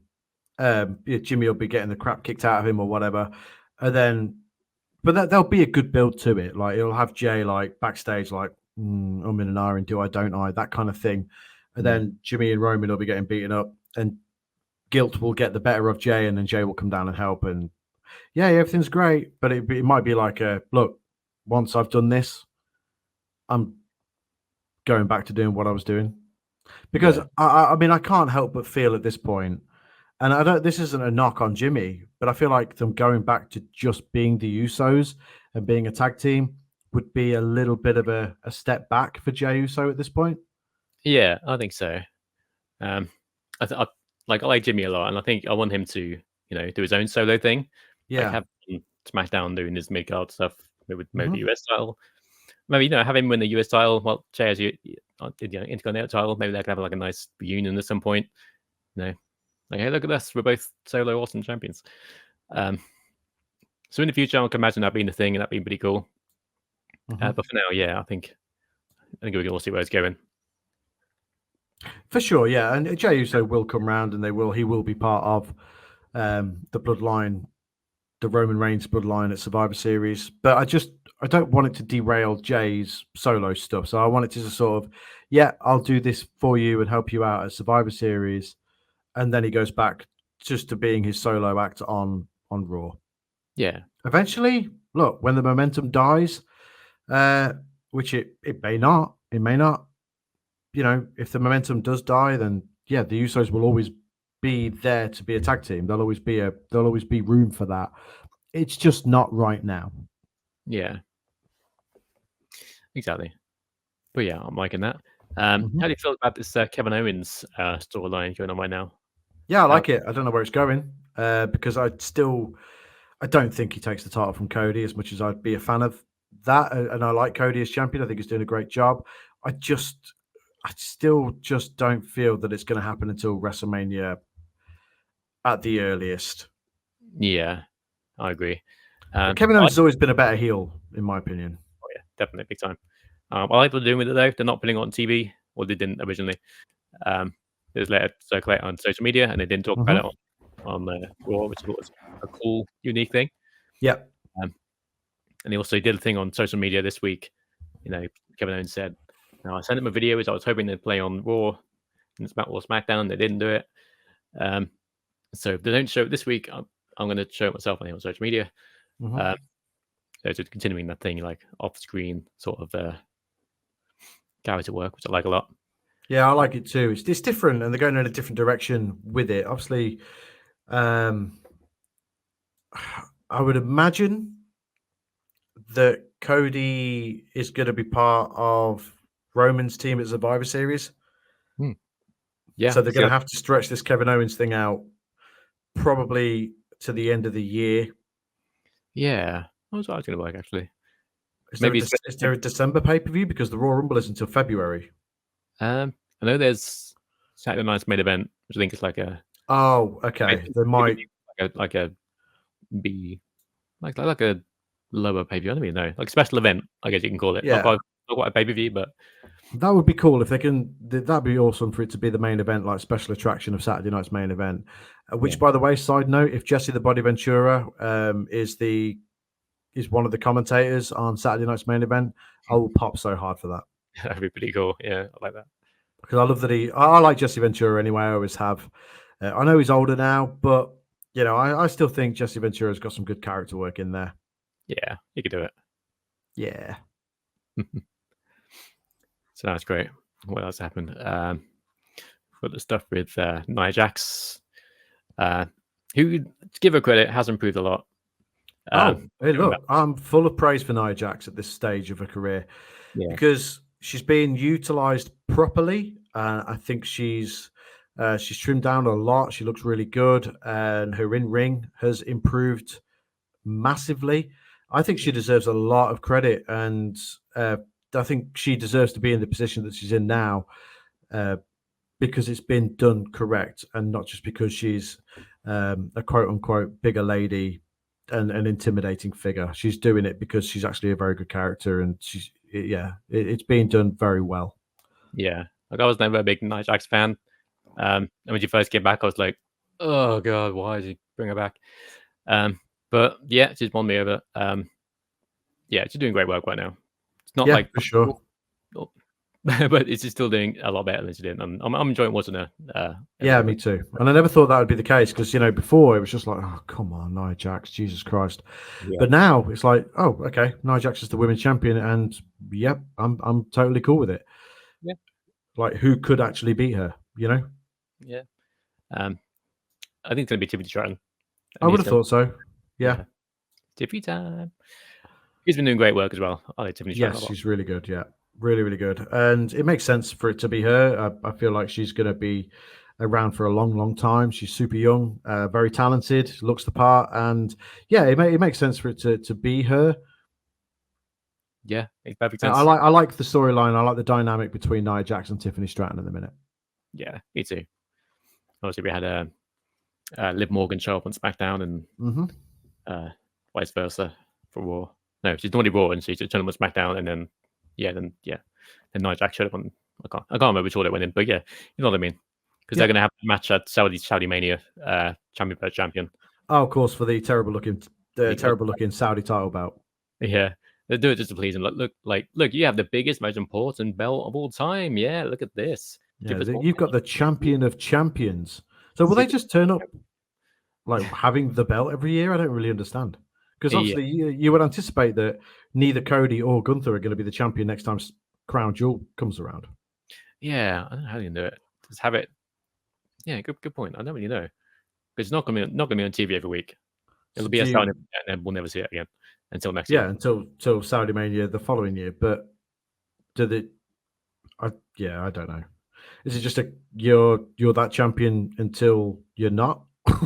I guess so. Yeah, who knows? For sure. Very strange. I don't think they thought it through. I think, we need something for Saudi Mania. We need something to keep them happy, keep the money coming in. We'll make this cool belt for them. We'll make it super big. I guess it's just like I don't know. I guess like any tournament, I suppose. I don't know. It's weird. It's just an excuse to have champion versus champion and big matches, I guess. Sure. Yeah. Sure. Yeah, it's fine. That's pretty much SmackDown. We have the Viking Raiders, who aren't called the Viking Raiders anymore. They're back to being the War Raiders. Yeah. Interesting, which is awesome. Good. I'm glad, and I hope it works out for them because I really like them. I like them when they were in NXT. I thought they were really good, and then after they came up, and the Viking experience crap that they had to go through, and the Viking Raiders, it was just never taken seriously. And War Raiders is a much better name and a much better gimmick. It's not going to have the Viking stuff thrown in your face, and they're very good in the ring, so let them just do that. Yeah, they stripped down all the Viking stuff. Just came out basically as themselves as they were in NXT. Yeah, they had t-shirts, didn't they? Yeah, and it was really good. They did put him up against the Alpha Academy, so it's like they came back to faces, so it's like face versus face. Which if I think we're playing GM mode is a big no-no. Because we'll get correct. Yeah. Make sure it's the right weight class as well. Yeah, you'll get an email from Triple H saying, "Oh, you can have face versus face, but it won't be as popular. It'll have a mode." Yeah. The But weight then- class thing in the GM mode annoys the life out of me, by the way. oh, like the bruisers and fighters, and Yeah, that is stupid. yeah, it's annoying. What you can do is you can change everyone's class to specialist, so it takes that away, which I kind of forgot about and didn't do when I played. So I just wanted to let me book face versus heel. yeah, You know what? Actually, let me book what I want to book, and let me prove you wrong, game. yeah. So yeah, it's good to see them back. Yep. Great. We had Cody Rhodes and Gunther having a chat. A chat. Yeah. Yeah. So I'm going to beat you. No, I'm going to beat you. Okay. The end. I mean, that's how these things are going to go, isn't it? Until Saudi Mania. I'm definitely going to beat you, and I'm going to be the Saudi champion. No, I'm going to be. Like, there's no rivalry there. It's just we're going to have a match. So I'm going to beat you. You're going to attack me. I'm going to attack you until the match, and then never to be talked about again. Pretty much. I don't hate it. It's just it's very throwaway, isn't it? Yeah, pretty much. Yeah. So that's that. What else happened? Oh, we had R-Truth and the Miz. We had the final Testament come down.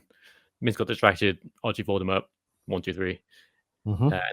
Miz got annoyed and beat up R-Truth. And yeah, heel turn continues. The final Testament are still there. Yeah. Just there. They're there. They're in the background. I kind of like Karrion Kross.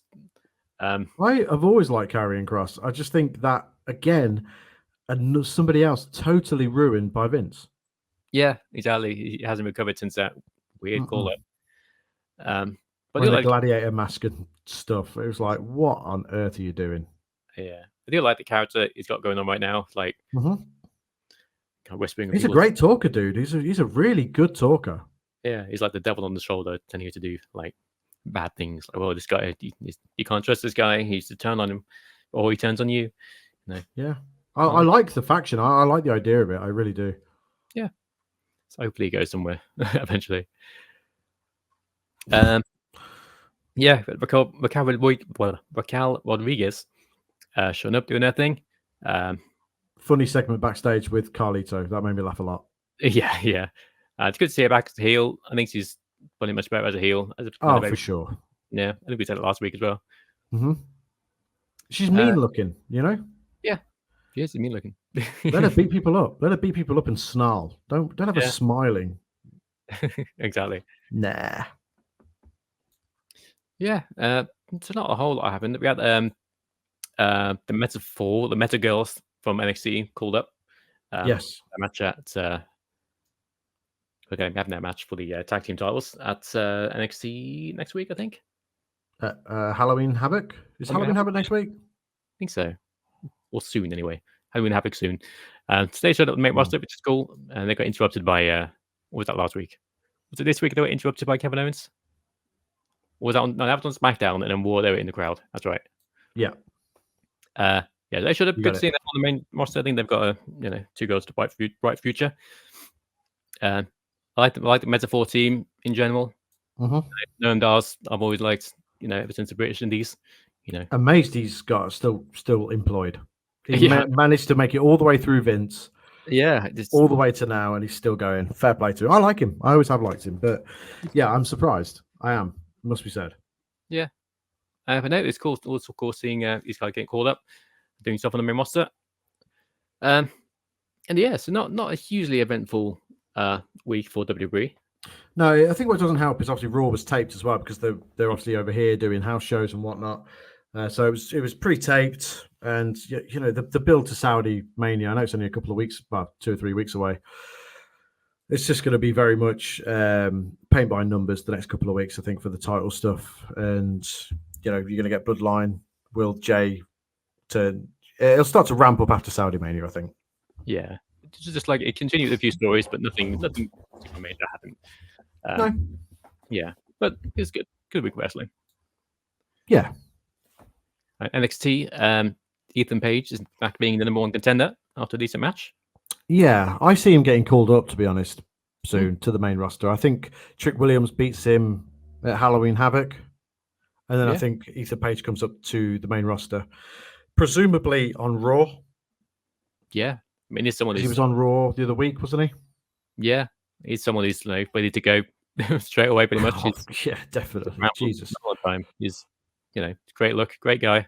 He knows what he's doing. Mm-hmm. Great talker, really, really good. Yeah, pretty good. Skip NXT altogether, to be honest. But probably, but I think it's good that he did go to NXT because there will be some people who watch the main roster who wouldn't necessarily know who he is. Don't watch AEW, didn't watch TNA, so wouldn't know who he is. So he probably needed that, and to put him in that title picture straight away in NXT obviously made him known to that audience straight away that this guy is somebody. This guy's somebody important that's clearly been and done stuff before, and now he's being introduced to the WWE fans. And now he can make that step up to the main roster, I think, and be absolutely fine. Yeah, absolutely. I'd love to see him go for the IC title. Actually, I think that'd be a really cool feud with Jey Uso, and maybe have him take the IC title from Jey Uso eventually. Yeah, that'd be awesome. Yeah, I'd like that a lot. I think that'd be great. Yeah, we had Stephanie Vacker her first match on the on TV, which is cool. It looks like her and Julia are going to be teaming up against Roxanne Perez and Cora Jade. Yeah, Halloween Havoc, which I'm assuming is next week. I'm just going to assume it is. Yeah, it's very soon. It's either that or the week after. When's Halloween? That's it'll make sense for it to be the week of Halloween, wouldn't it? So let me have a look at. I'll check that. Right, it is. Well, it's got to be Tuesday the 29th. Yeah. Right? Yeah. That's got to be it. We'll just assume this then. If it's next week, then, that's fine. But I'm assuming it's next week. Not next week, but the 29th. Yeah. I think Stephanie Vacker, I'm not going to sit here and say that I'd watched a ton of her matches before because I hadn't. But she's she works very clean. I think everything she does is very smooth. It looks good. She was in there with a rookie. Yeah. And did very, very well. Yeah. Honestly, the first match of hers I saw, and I was impressed. I like her. She's got a real aura about her as well. I feel the same about Julia. Julia, you can sort of tell, isn't sort of used to competing for American style crowds. Yeah. But she'll get there. She has a great look, and I think she works very well. So I think Stephanie Vacker is probably a bit more ready for that stage than Julia at this point. I'm not knocking Julia's in ring because you can't. But you have to be at that level in that when you're competing to that audience or performing for that audience, you have to have that level of performance about you as well. And it takes time. It's not something that you have to be a character in Japan, of course, but it's not anywhere near as intense performance wise or acting wise as it would be in America on American TV for an American audience. Exactly. Yeah. But she'll get there. They both will. I like both of them. Yeah, I can see this turning into perhaps a fatal four-way at some event in the future. Yeah, I could see it being Stephanie Vacker versus Julia for the title at some point. Yeah, it's a big deal for WWE that these two are there. Yeah, two big names in the Indies or in Japan. Big names, big names. So yeah, good stuff. And we had Andre Chase returned after he got killed by Ridge Holland a little while ago. And a few little bits and pieces happened, but those are the main things with NXT. Yeah, I like NXT. I like the look of it. I like the design of the new look NXT. It just feels different. It's good. Yeah, me too. I like it. They've really sort of shed that skin of NXT 2.0. And I know that they did before, but now it feels like they really have. Yeah, it's a new era, for sure. Yes. Oh, God, definitely. Definitely. And it's good. It's very positive. I actually watched NXT for the first time in full properly this week, and I really enjoyed it. Yeah, cool.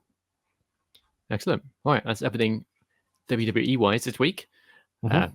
You have AEW. They had the pay-per-view. Mm-hmm. They only just had a pay-per-view, but they had another one. All the pay-per-views. They had the Wembley show, then All Out? ? And then Wrestle Dream.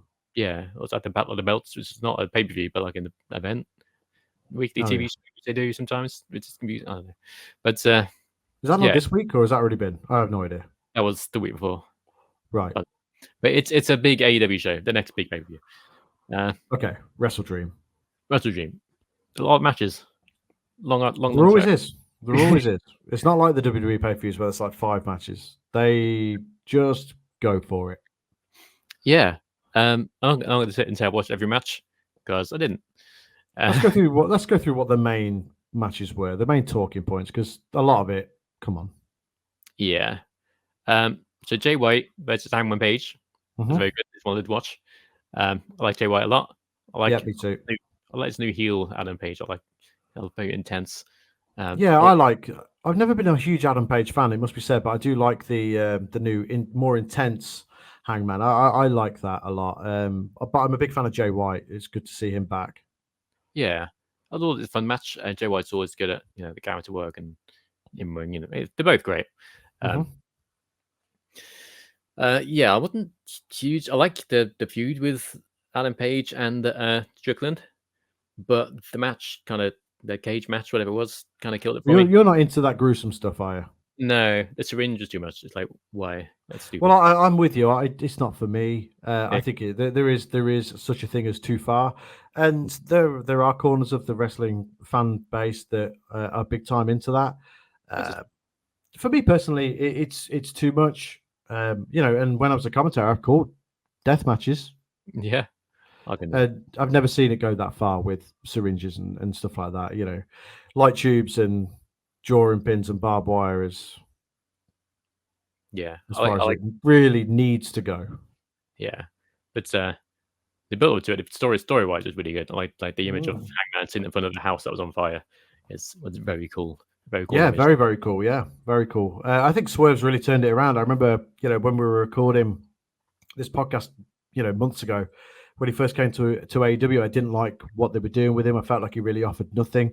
But since then, I mean, it's just done a complete 360, and he's one of the most important people that they have. And I think to build the company around Swerve is a very smart move, especially with the likes of, we'll get to it, but Danielson and stuff retiring. Yes. Not retiring, but ending his full-time run. Yeah. They were talking about he's retiring, but he's not really. No. He's sort of been there. Just ending his full-time run. He'll still turn up occasionally. Yeah. But he doesn't need to wrestle full-time anymore.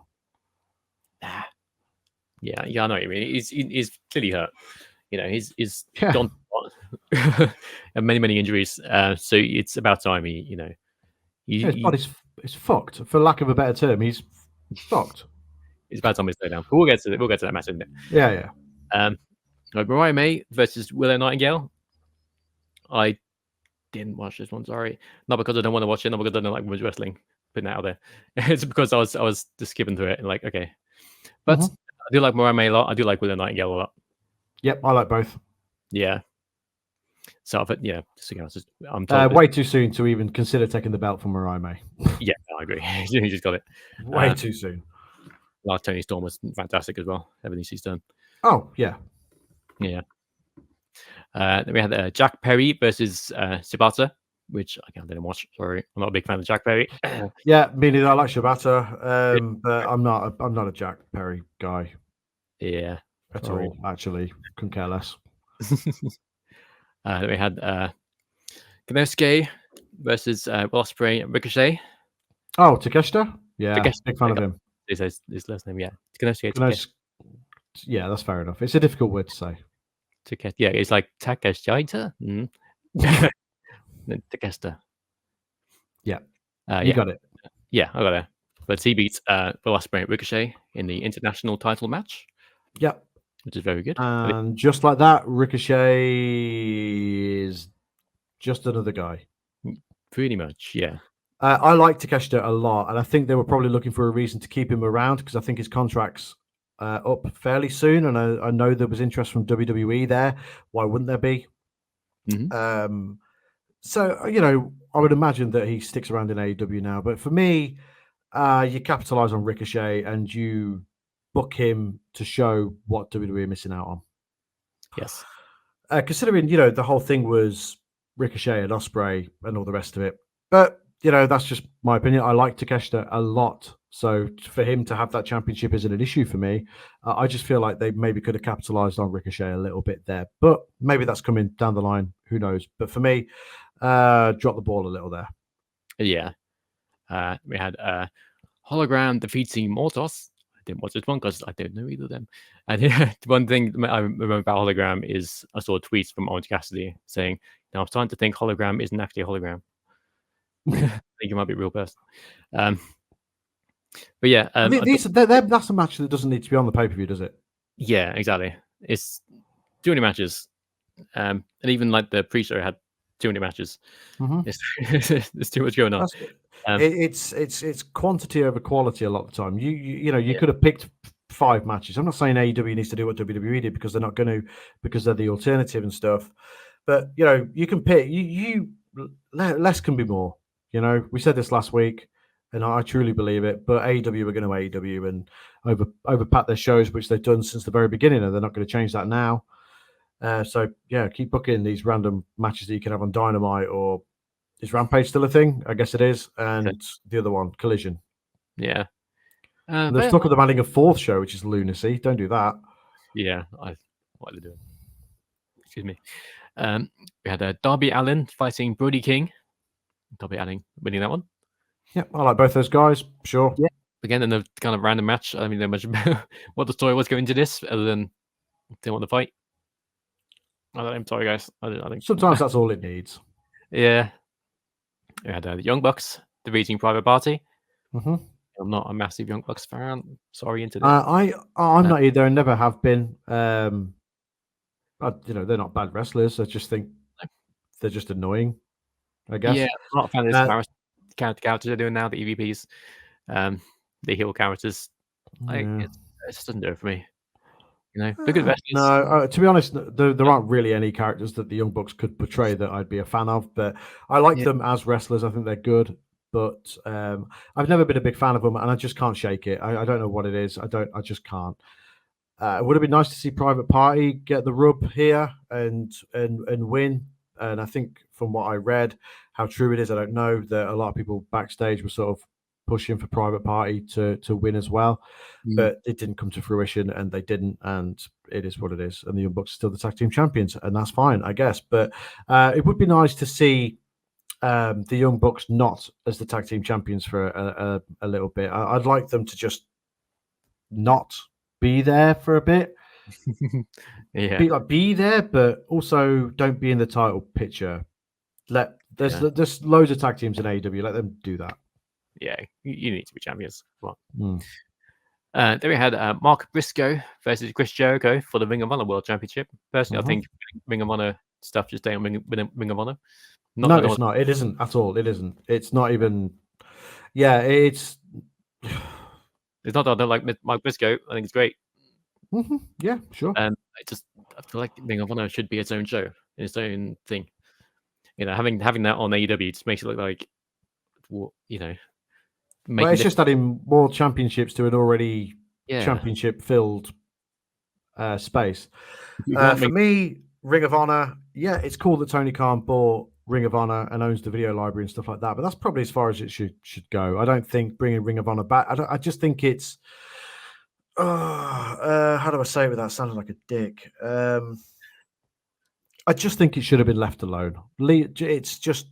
I think you're tarnishing its legacy a little bit by having it be, in my opinion, no better than WWE's version of ECW.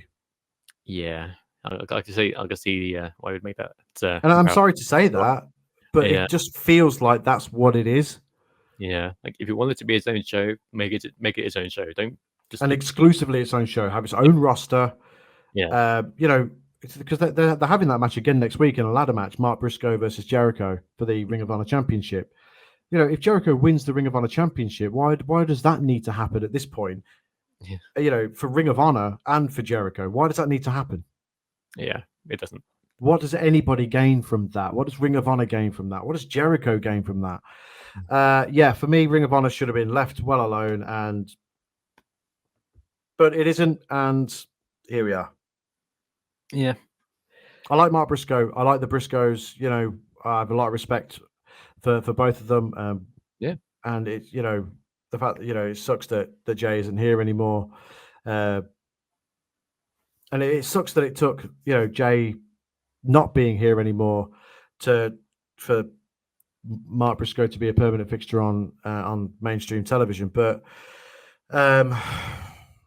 yeah, I can't with the Ring of Honor stuff. It has no interest to me whatsoever. They're just, when they started doing the Ring of Honor shows after Tony Khan bought it, there was a couple of them that I thought, oh, this is really, really good. This could really be something really good to run alongside of AEW, and then people can, sort of like how NXT runs alongside Raw and SmackDown. You can have people then eventually sort of go up from Ring of Honor to AEW, and then you bring new people in to compete in Ring of Honor. That would be the better way to do it, I think. But instead, you've got the main roster stars, which is what they are. The AEW has a main roster now. That's just how it is. Going back and forth between Ring of Honor, and for me, it just does absolutely nothing. Yeah, no, it's weird. I'm not a fan myself. But then we had the main event: Jon Moxley murdering Daniel Bryan. It was in Bryan Danielson. It was only to JR, aka Dragon. Yeah, the Dragon. I didn't hate this match. I thought it was. Some people did. I thought it was pretty interesting. The way it ended, it was different, and I'm okay with different. Yeah. Jon Moxley beating Bryan Danielson with choke, essentially. I'm okay with that as well. Yeah. It sucks that Danielson's championship run had to end now. Yeah, but I get it. If he's beaten up and he's done for, then it makes perfect sense, and I get it. I like, Mox has come back and he's had a really good wave of momentum with the sort of heel that he's playing now, and I like that the way that the Blackpool Combat Club have sort of turned with him.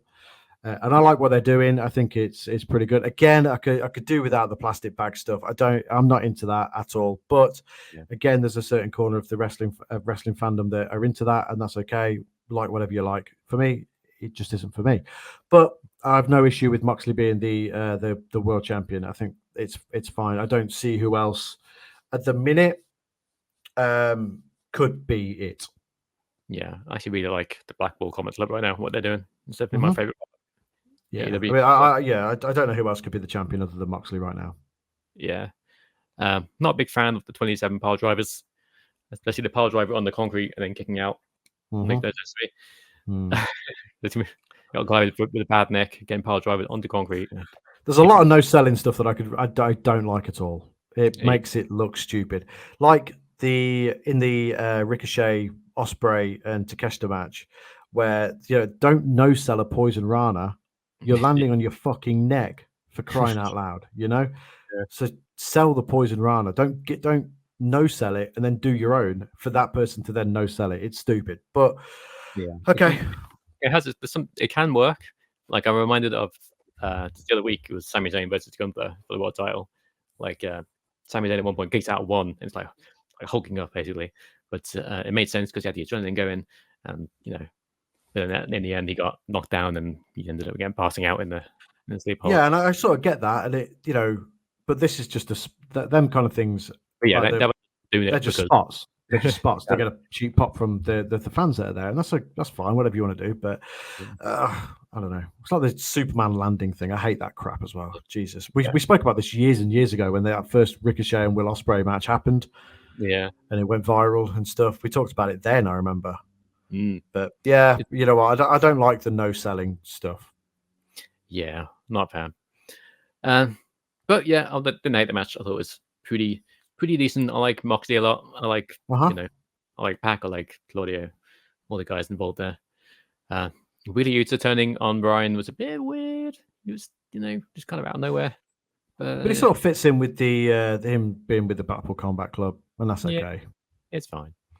So yeah, that was Russell Dream. Also, Adam Cole, boom, came back. Yeah, which is awesome. I love Adam Cole.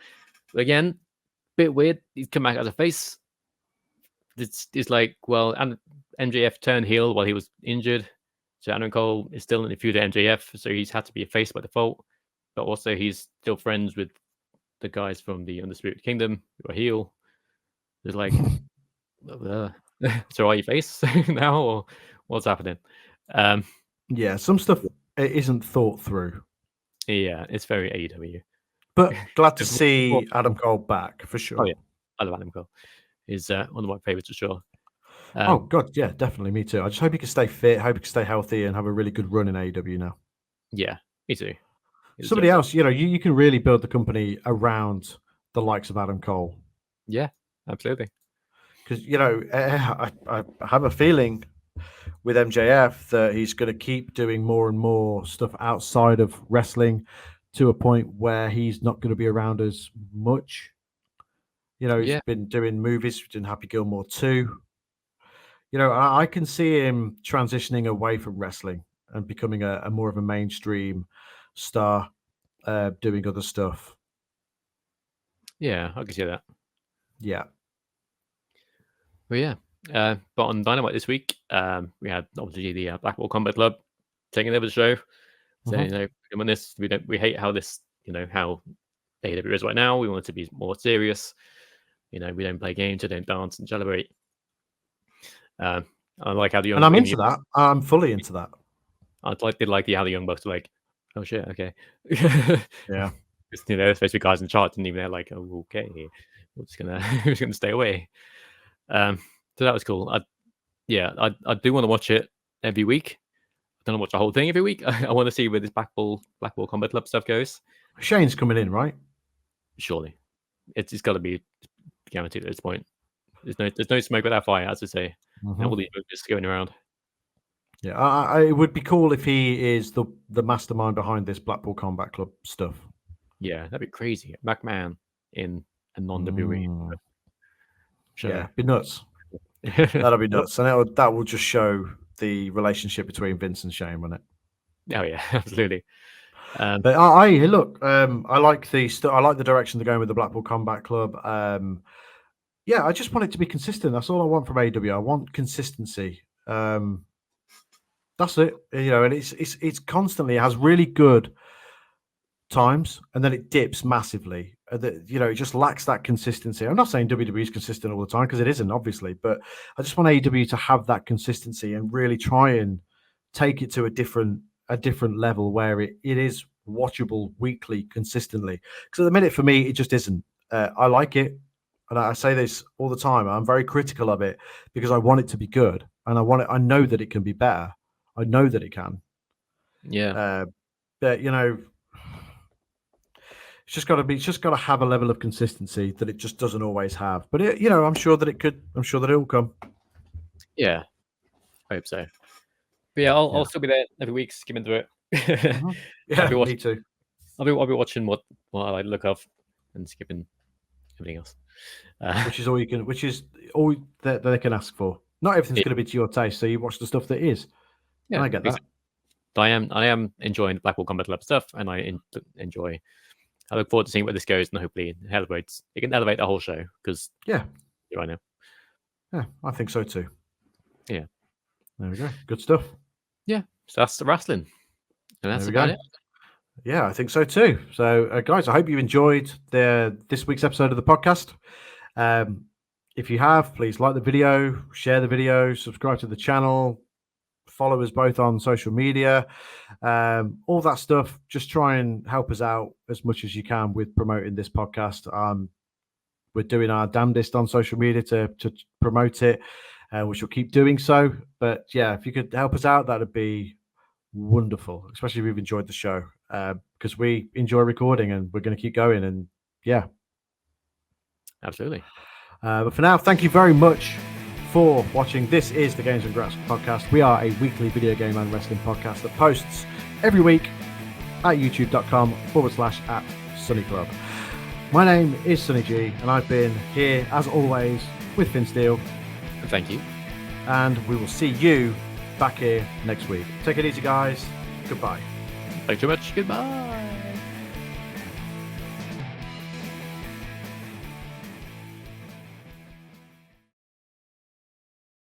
I forgot to mention the Argos thing. Damn it. Oh, no. Screw you, Argos. Divas.